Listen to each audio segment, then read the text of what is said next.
மறவாமல் சப்ஸ்கிரைப் மற்றும் bell button அழுத்தவும்.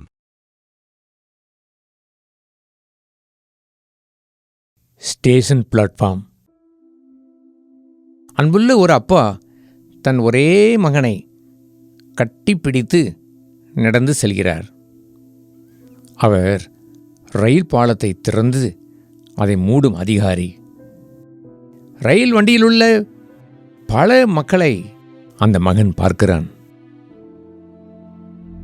சிகரெட் குடிக்கும் ஒரு பெண் அந்த மகனை பார்த்து சிரிக்கிறாள். சிகரெட் பற்ற வைக்க உன்னிடம் தீப்பெட்டி உள்ளதா என்று கேட்கிறாள். மகன் அன்புடன் புன்னகை செய்கிறான். ரயில் வண்டி அதுவே நமது ஜீவியமாயும் உள்ளது. வழியனுப்புவோர் கண்ணீர், பிரிவோரின் துக்கம், இப்படி அங்கே அநேக உணர்வுகள். அடடே, சாறை சாறையாக எத்தனை மக்கள் ரயில் வண்டியிலே ஏறுகிறார்கள். வேகமாய் ஏறும் கல்லூரி மாணவர்கள், மகிழ்ச்சியோடும் சிலர் ஏறுகிறார்கள், சிலர் துக்கத்தோடும் ஏறுகிறார்கள்.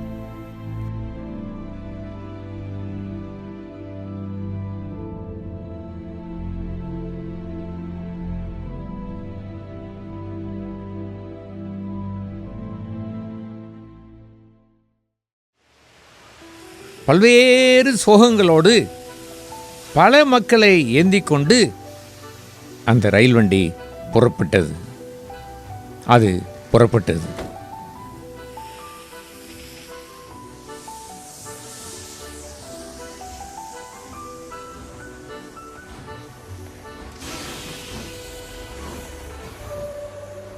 வீட்டை விட்டு பயணம் செய்த அந்த சிகரெட் பெண்மணி தன்னை தேடி வந்த சகோதரியையும் பார்க்காமல் ஜன்னலை மூடிவிட்டாள்.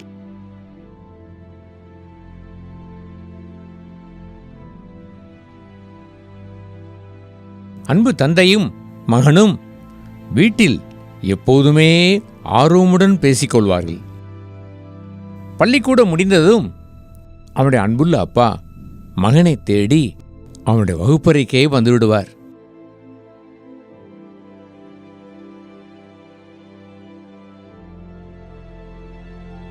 பிள்ளைகள் வெளியே வந்ததும் மகனை ஓடி சென்று கட்டி அணைத்து வீடு திரும்புவார்.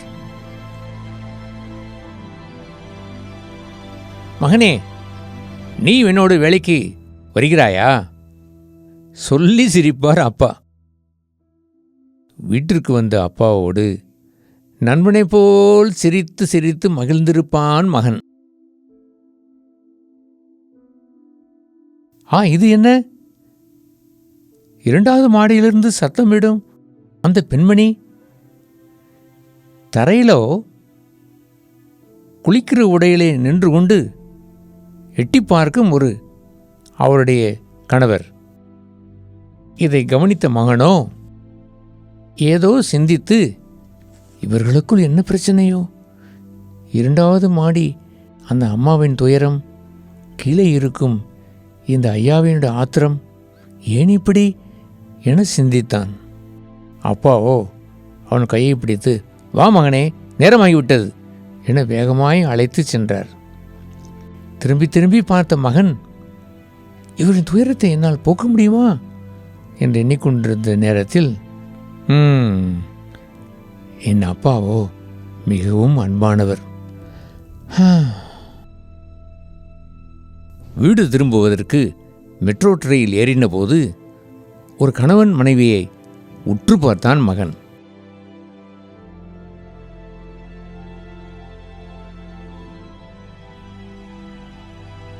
என்ன, அந்த கணவன் மாத்திரம் மகிழ்ச்சியாயிருக்கிறார். அவர் மனைவியோ வருத்தமுடன் இருப்பதை பார்த்து அவன் அதையெல்லாம் உற்று பார்த்தான்.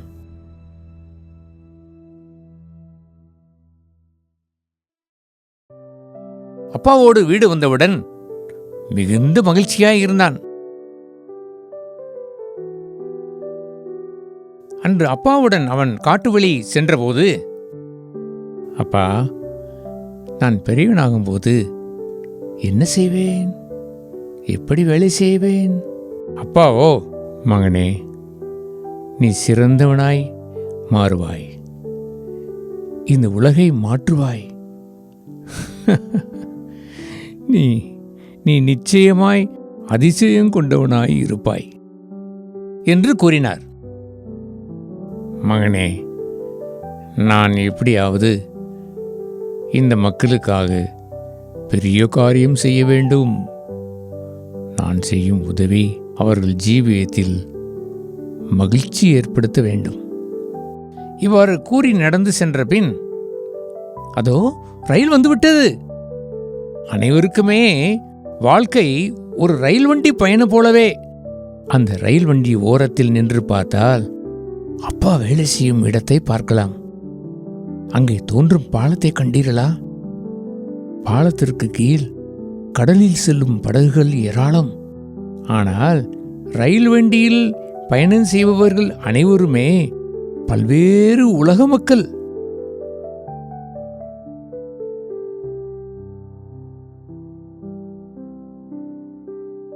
அப்பா வீட்டின் அருகில் இருந்த ஒரு நண்பர், அட, உன் மகனை அழைத்து வந்தீர்களா?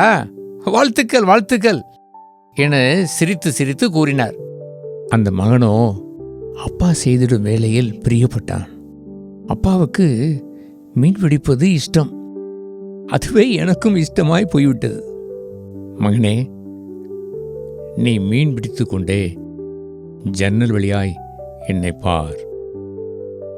நான் ரயில் வண்டி வந்தவுடன் எனது பாலம் மூடும் பணியை ஆரம்பித்து விடுவேன். ஜாக்கிரதை என அப்பா கூறி சென்று விட்டார்.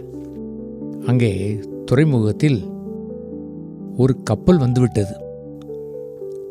அதை வழிவிட்டு அனுப்ப ரயில் பாலத்தை தூக்கிவிட அப்பா சென்று விட்டார். அப்பா அங்கே போய்விட்டார். கையில் இருந்த திறவு சாவி வைத்து ஒளிதரும் விளக்கை தூக்கி வைத்தார். சிவப்பு விளக்கு எரிந்தால் ரயில் உள்ளே வரக்கூடாது. பச்சை விளக்கு எரிந்தால் மட்டுமே ரயில் வண்டி உள்ளே வர வேண்டும். அப்பா சொன்னார், ரயில் வண்டி இன்னமும் வரவில்லை, சிவப்பு விளக்கு தான் எரிகிறது. ஆகவே நெம்புகோலை இழுத்து பாலத்தை தூக்கிவிடு என கூற அந்த பாலம் கப்பல் செல்ல திறந்து விட்டது. இதையெல்லாம் அப்பா கூறிய அறிவுரைப்படி மகன் அந்த ஜன்னல் வழியாய் அப்பாவை பார்த்து அவர் என்ன செய்து கொண்டிருக்கிறார் என மகன் கண்டான். அப்பாவின் அன்பு எப்படி என்றால், ஒரு கண்ணை தன் வேலையிலும் மறுகண் வைத்து தன் மகனையும் பார்த்து கொண்டே நெம்புகோலை பிடித்து வேலை செய்து கொண்டு இருந்தார். தேவனும் அப்படித்தான். நீங்கள் என்ன செய்து கொண்டிருக்கிறீர்கள் என தன் கண்களால் உங்களை பார்த்துவிட அவர் தவறுவதே இல்லை.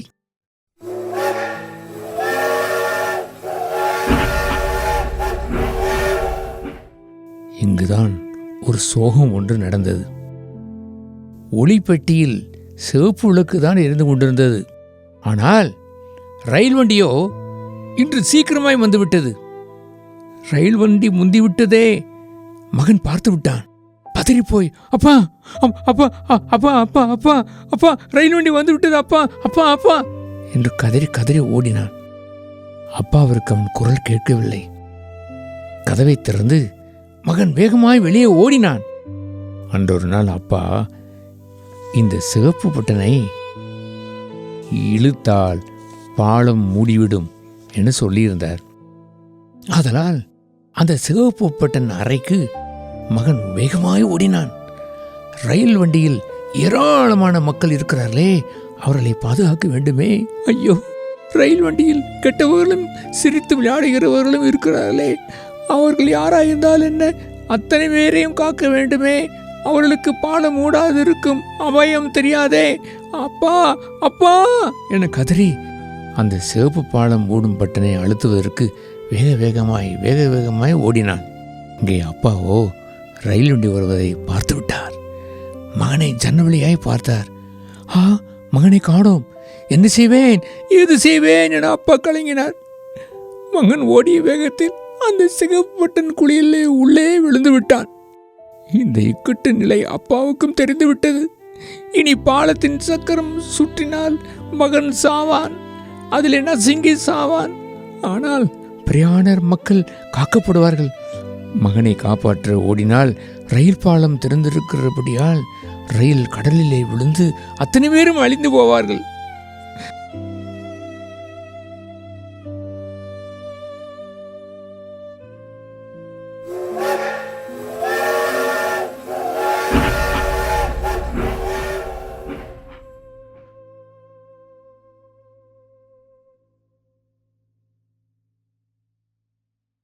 ரயில் வண்டியோ நெருங்கிவிட்டது. அப்பா ஒரு சோக முடிவு எடுத்தார்.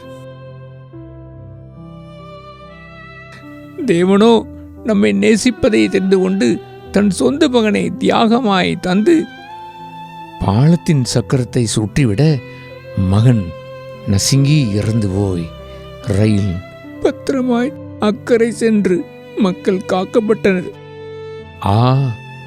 அதுவே தெய்வ அன்பு. தெய்வ பிதா, பரமண்டல பிதா நம்மை நரக அழிவிலிருந்து காத்திடவே தன் ஒரே மகனை பலியாக தந்தார்.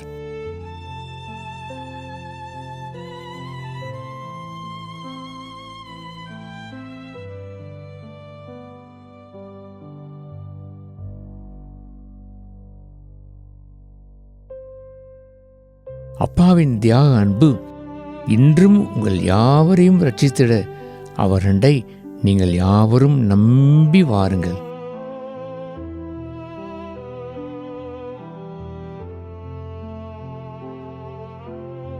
ரயில் வண்டியும் அங்குள்ள மக்களும் ரட்சிக்கப்பட்டாலும் தன் சொந்த ஒரே மகனை இழந்த சோகத்தால் பத்திரமாய் சென்ற அந்த ரயில் வண்டியை பார்த்து பார்த்து தேம்பி தேம்பி அழுதார்.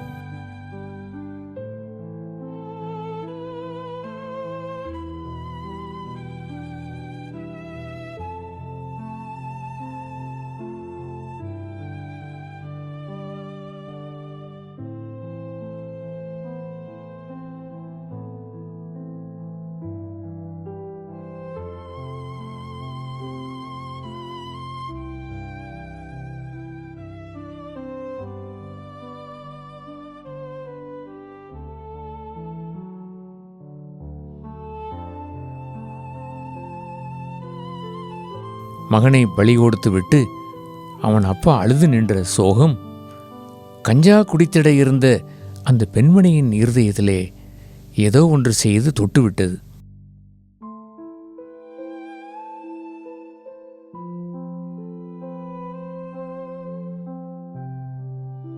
தன் கையில் வைத்திருந்த கஞ்சாவை அந்த பெண்மணி மனம் உடைந்து கீழே போட்டுவிட்டாள்.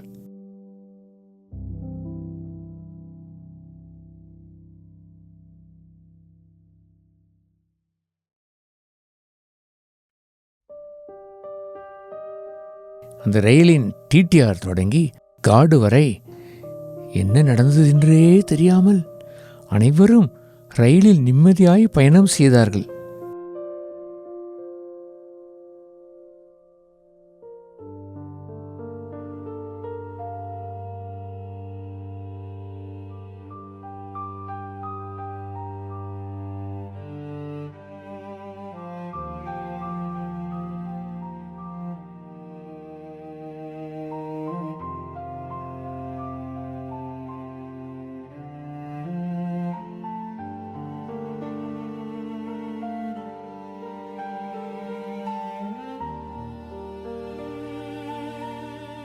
மரித்த மகனையோ தந்தை தன் சொந்த கைகளால் தூக்கி தண்டவாளத்தில் தள்ளாடி தள்ளாடி கண்ணீருடன் சென்றார்.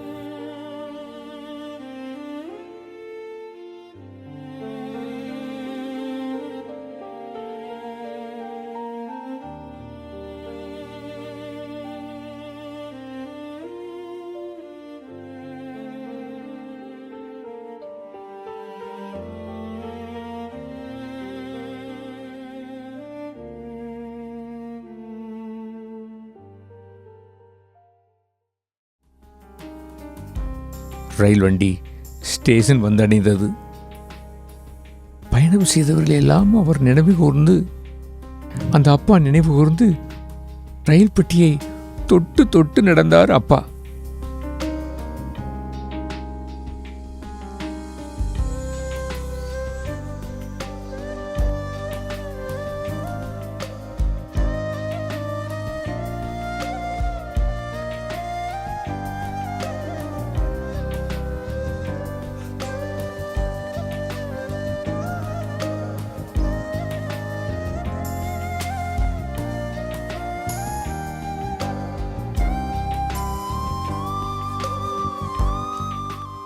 சில மாதங்கள் கழித்து அந்த அப்பா அந்த சிகரெட் கஞ்சா குடித்த பெண்மணியை வெளி சந்தையிலே பார்த்து விட்டார்.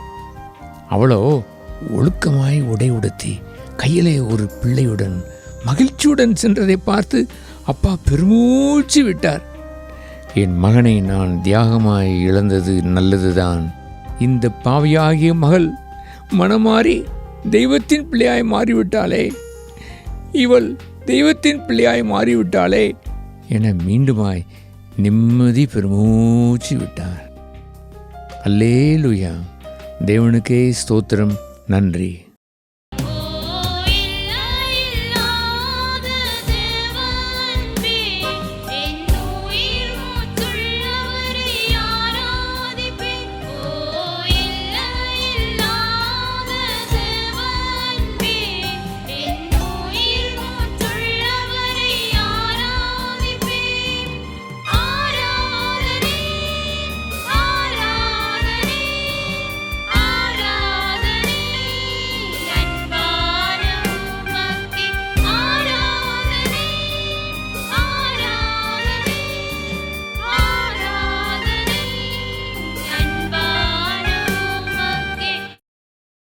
நாம் அனைவரும் தலைவணங்கி இப்போது ஜெபம் செய்ய கடவோம். எங்கள் பரலோக பிதாவே, இந்த அப்பாவின் தியாக அன்பு என்ற இந்த ஒளிச்சித்திரத்தை கண்ட யாராயிருந்தாலும் அவர்கள் உம்மிடத்தில் திரும்பி வரவும், உம்முடைய அன்பிற்கு அடிமைகளாய் மாறவும், உம் அன்பை ஏற்றுக்கொள்ளவும் உதவி செய்வீராக. தேவன் தன் ஒரே பேரான குமாரனையே தந்தருளி இவ்வளவாய் எங்களை அன்பு கூர்ந்தாரே, நாங்கள் கெட்டுப்போகாமல் நித்திய ஜீவனை அடைபடிக்கு செய்த அந்த செயலை இந்த ஒளிச்சித்திரத்தில் நாங்கள் கண்டோம். இறைவா, உம்முடைய தியாக அன்பை நாங்கள் வீணாக்கி விடாதபடி நாங்கள் காக்கப்பட, நாங்கள் ரட்சிக்கப்பட உயிரே தந்த இயேசுநாதரிடத்திலே வருகிறோம். எங்களை ரட்சித்து உம்முடைய தெய்வ பிள்ளைகளாய் எங்களை எல்லோரையும் மாற்றிக்கொள்ளும். பரம தகப்பனாய் எங்களுக்கு வரும்படி வேண்டிக் கொள்கிறோம். கேட்ட எல்லா மக்களையும் ஆசீர்வதித்து தொடர்ந்து நல்ல பாதையிலே நடத்த வேண்டும் என்று ஜெபம் செய்கிறோம். இயேசு நாமத்தில் ஜெபிக்கிறோம் பரலோக பிதாவே, ஆமேன். மறவாமல் சப்ஸ்கிரைப் மற்றும் பெல் பட்டன் அழுத்தவும்.